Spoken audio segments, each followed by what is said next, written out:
We're dealing right now, of course, with the budget cuts and the Wall Street and Washington crisis that's before us. And I think in terms of all these issues and transportation issues that are facing us, experience is really important. And I've worked in all of these areas.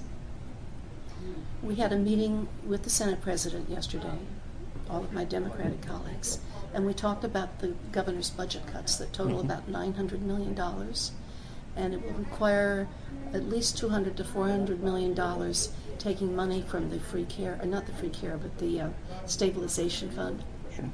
And fortunately, we're better off than some other states, as we were in the last recession, because we have a healthy, what we call the rainy day fund. And we've also been able to create some jobs over the last months, the last 11 months.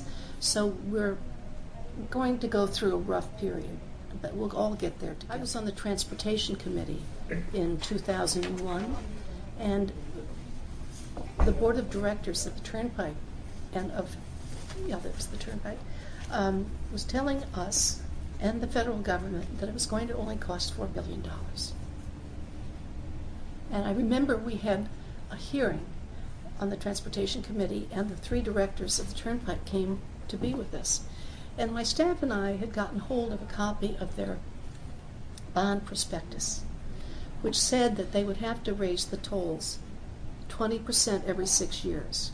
And when I brought this up, and this is called whistleblowing, when I brought it up, the three directors didn't have a clue as to what I was talking about. And so around that time, I published a booklet on turnpike toll increases in the Big Dig, and this was based in part on what we did on the Transportation Committee, and also a report by Robert Sarasoli, who was then Inspector General.